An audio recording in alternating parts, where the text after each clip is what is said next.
Hi viewers, Sheila cooking ವ್ಲಾಗ್ಗೆ ಸ್ವಾಗತ. ಇವತ್ತು ನಾನು ಹಾಗಲಕಾಯಿ ಪಲ್ಯ ಮಾಡೋದು ರೆಸಿಪಿನ ಶೇರ್ ಮಾಡ್ಕೊತಾ ಇದ್ದೀನಿ. ಮೊದಲನೇದಾಗಿ ಹಾಗಲಕಾಯಿ ಪಲ್ಯ ಹೇಗೆ ಮಾಡೋದು ಅಂತಂದಾಗಿ ನಾನು ಏನೇನು ಸಾಮಾನು ಬೇಕಂತ ತೋರಿಸ್ಕೊಡ್ತಾ ಇದ್ದೀನಿ. ಮೊದಲನೇದಾಗಿ ನಾನಿಲ್ಲಿ ಹುಣಸೆ ಹಣ್ಣನ್ನು ತೊಳೆದು ನೆನೆಸಿಟ್ಕೊಂಡಿದ್ದೀನಿ. ಜಾಸ್ತಿ ಹುಣಸೆ ಹಣ್ಣು ಬೇಕಾಗುತ್ತೆ ಇದಕ್ಕೆ. ಹಾಗೆ ನಾನು ನೈಟಲ್ಲಿ ಕಡಲೆಕಾಳನ್ನೇ ನೆನೆಸಿಟ್ಕೊಂಡಿದ್ದೀನಿ. ಕಡಲೆಕಾಳು ಹಾಕಿ ಮಾಡ್ಕೊಳ್ಳೋದ್ರಿಂದ ತುಂಬ ಚೆನ್ನಾಗಿ ಪಲ್ಯ ಡಿಫ್ರೆಂಟಾಗಿ ಟೇಸ್ಟ್ ಕೊಡುತ್ತೆ. ಹಾಗೆ ಹಾಗಲಕಾಯಿ ಕೂಡ ಕಹಿ ಬರಲ್ಲ. ಹಾಗಾಗಿ ಕಡಲೆಕಾಳು ಹಾಕ್ಕೊತಾ ಇದ್ದೀನಿ. ಈಗ ಹಾಗಲಕಾಯಿ ತೊಗೊಂಬಿಟ್ಟು ನಾನು ಈ ಮಧ್ಯದಲ್ಲಿ ಈ ಥರ ಕಟ್ ಮಾಡಿಬಿಟ್ಟು ಈಗ ಅಡ್ಡಾಗಿ ತೆಳು ಕಟ್ ಮಾಡ್ಕೊಂಡಿನಿ. ಇದು ಒಂದು ಅರ್ಧ ಒಣಕೊಬ್ಬರಿ ತೊಗೊಂಡು ಪುಡಿ ಮಾಡ್ಕೊಂಡಿನಿ. ತುಂಬ ನೈಸಾಗಿ ಮಾಡ್ಕೊಂಡಿಲ್ಲ, ಸ್ವಲ್ಪ ತರಿಯಾಗಿ ಮಾಡ್ಕೊಂಡಿದ್ದೀನಿ. ಹಾಗೆ ಇದಕ್ಕೆ ಒಂದು 2 ಟೊಮೆಟೊ ಹಣ್ಣು, ಒಂದು 3 ಈರುಳ್ಳಿ ಯೂಸ್ ಮಾಡ್ಕೊತಾ ಇದ್ದೀನಿ. ಸಣ್ಣದಾಗಿ ಹೆಚ್ಚಿಟ್ಕೊತಾ ಇದ್ದೀನಿ.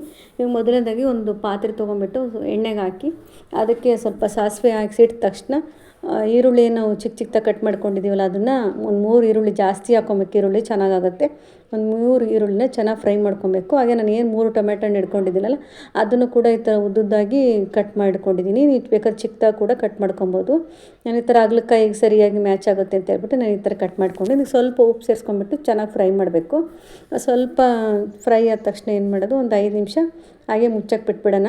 ಒಂದು 5 ನಿಮಿಷ ಟೊಮೆಟೊ ಹಣ್ಣೆಲ್ಲ ಚೆನ್ನಾಗಿ ಬೆಂದಮೇಲೆ ಕಡಲೆಕಾಳು ಮತ್ತು ಹಾಗಲಕಾಯಿ ಏನಿದೆಯಲ್ಲ ಎರಡನ್ನೂ ಮಿಕ್ಸ್ ಮಾಡ್ಕೊತಾ ಇದ್ದೀನಿ. ಇದು ಎಣ್ಣೆಯಲ್ಲಿ ಸ್ವಲ್ಪ ಚೆನ್ನಾಗಿ ಫ್ರೈ ಆಗಬೇಕು ಹಾಗಲಕಾಯಿ.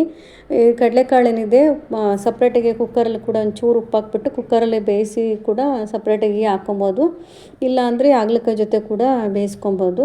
ನಾನಿಲ್ಲಿ ಎರಡನ್ನೂ ಒಟ್ಟಿಗೆ ಹಾಕ್ಬಿಟ್ಟು ಚೆನ್ನಾಗಿ ಮಿಕ್ಸ್ ಮಾಡಿ ಸ್ವಲ್ಪ ಹೊತ್ತು ಎಣ್ಣೆಲಾಗಿ ಫ್ರೈ ಆಗಿಬಿಡ್ತೀನಿ. ಅಷ್ಟರೊಳಗಡೆ ನಾವು ಮಸಾಲೆ ರುಬ್ಕೊಂಬರೋಣ. ಮಸಾಲೆಗೆ ಏನಿಲ್ಲ, ಒಂದು ಅರ್ಧ ಹೋಳು ಒಣಕೊಬ್ಬರಿ ಏನಿತ್ತು ರುಬ್ಬಿಟ್ಕೊಂಡಿಲ್ಲ, ಅದು ಸ್ವಲ್ಪ ಹುರ್ಗಡ್ಲೆ ಹಾಕ್ಬಿಟ್ಟು ರುಬ್ಬಿಡ್ಕೊಂಡಿನಿ. ತುಂಬ ನೈಸಾಗಿ ರುಬ್ಬಾರ್ದು. ನೈಸಾಗಿದ್ರೆ ಏನಾಗುತ್ತೆ, ಸ್ವಲ್ಪ ಸಾಂಬಾರು ಥರ ಆಗಿಬಿಡುತ್ತೆ. ಅದು ಸ್ವಲ್ಪ ತರಿಯಾಗಿದ್ದರೆ ಪಲ್ಯ ಥರ ಆಗುತ್ತೆ. ನೋಡಿ ಇವಾಗ ಎಣ್ಣೆಲೆಲ್ಲ ಚೆನ್ನಾಗಿ ಫ್ರೈ ಆಗಿದೆ ಹಾಗಲಕಾಯಿ. ಎಷ್ಟು ಚೆನ್ನಾಗಿ ಎಣ್ಣೆ ಒಳಗಡೆ ಫ್ರೈ ಆಗುತ್ತೆ ಅಷ್ಟು ಚೆನ್ನಾಗಿ ಟೇಸ್ಟ್ ಆಗುತ್ತೆ. ಹಾಗೆ ಒಗರು ಕೂಡ ಅದು ಕಹಿ ಏನಿದೆ ಅದು ಬರಲ್ಲ, ಚೆನ್ನಾಗಾಗುತ್ತೆ. ಸ್ವಲ್ಪ ಉಪ್ಪು ಹಾಕ್ಬಿಟ್ಟು ಫ್ರೈ ಮಾಡ್ಕೊಂಡು ಟೊಮೆಟೊ ಹಣ್ಣು ಜೊತೆ ಎಲ್ಲ ಫ್ರೈ ಮಾಡಿಕೊಂಡು ಚೆನ್ನಾಗುತ್ತೆ. ಈಗ ನಾವು ಹುಣಸೆಹಣ್ಣು ಏನು ನೆನೆಸಿಟ್ಕೊಂಡು ಅದನ್ನು ಚೆನ್ನಾಗಿ ಅಷ್ಟು ಹುಣಸೆಹಣ್ಣು ರಸ ತೆಕ್ಕೊಬೇಕು. ನಾವು ಎಷ್ಟು ಹುಣಸೆಹಣ್ಣು ಜಾಸ್ತಿ ರಸ ಹಾಕ್ತೀವೋ ಅಷ್ಟು ಚೆನ್ನಾಗಿ ಬರುತ್ತೆ.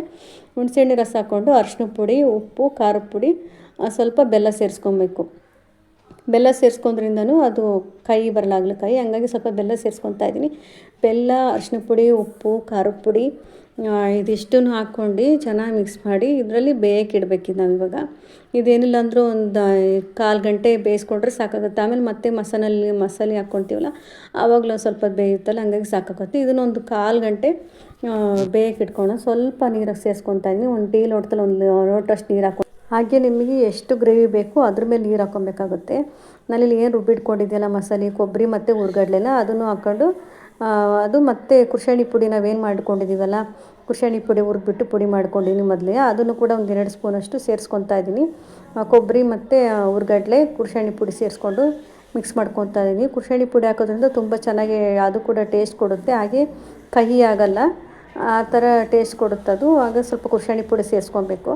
ಇವಾಗ ಕೊನೆಯಲ್ಲಿ ಸ್ವಲ್ಪ ಕೊತ್ತಂಬರಿ ಸೊಪ್ಪು ಹಾಕ್ಬಿಟ್ಟು ಅದನ್ನು ಕೂಡ ಚೆನ್ನಾಗಿ ಮಿಕ್ಸ್ ಮಾಡ್ಕೊತಾ ಇದ್ದೀನಿ. ತುಂಬ ಚೆನ್ನಾಗಿ ಬಂದಿತ್ತು ಪಲ್ಯ ಅಂತೂ. ಈ ರೀತಿಯಾಗಿ ಮಾಡ್ಕೊಂಡು ನೋಡಿರಿ. ನಾನು ಯಾವ ಥರ ತೋರಿಸ್ತೀನಿ ಅದೇ ಥರ ಮಾಡ್ಕೊಂಡು ನೋಡಿರಿ, ತುಂಬ ಚೆನ್ನಾಗಿ ಟೇಸ್ಟಾಗಿರುತ್ತೆ. ಯಾರು ಕೂಡ ತಿನ್ನಲ್ಲ ಅಂತಾರೆ, ಅವರು ಕೂಡ ಇಷ್ಟಪಟ್ಕೊಂಡು ತಿಂತಾರೆ, ಅಷ್ಟು ಚೆನ್ನಾಗಿ ಟೇಸ್ಟಾಗಿ ಬರುತ್ತೆ. ನಾನಿಲ್ಲಿ ಇದಕ್ಕೆ ಅಕ್ಕಿ ರೊಟ್ಟಿ ಮಾಡ್ಕೊಂಡಿದ್ದೀನಿ ನಾನು. ನೀವು ಇದಕ್ಕೆ ಚಪಾತಿ ಕೂಡ ಮಾಡ್ಕೊಬೋದು, ಅನ್ನ ಕೂಡ ಊಟ ಮಾಡ್ಬೋದು, ಅಷ್ಟು ಚೆನ್ನಾಗಿರುತ್ತೆ. ರೊಟ್ಟಿಗೆ ಬೇಕು ಅಂತೇನಿಲ್ಲ, ಚಪಾತಿಗೆ ಅನ್ನ ಕೂಡ ಕಾಂಬಿನೇಷನ್ ತುಂಬ ಚೆನ್ನಾಗಿ ಸೂಪರ್. ಒಬ್ಬೊಬ್ಬರು ಒಂದೊಂದು ರೀತಿನಲ್ಲಿ ಮಾಡ್ತಾರೆ. ನಾನು ಯಾವ ರೀತಿ ಹೇಳ್ಕೊಟ್ಟಿನಿ ಆ ರೀತಿ ಮಾಡ್ಕೊಳ್ಳಿ, ತುಂಬ ಚೆನ್ನಾಗಿ ಸೂಪರಾಗಿ ಬರುತ್ತೆ. ಈ ರೆಸಿಪಿ ಇಷ್ಟ ಆಗಿದ್ದರೆ ಪ್ಲೀಸ್ ಲೈಕ್ ಮಾಡಿ. Thank you for watching. Thank you.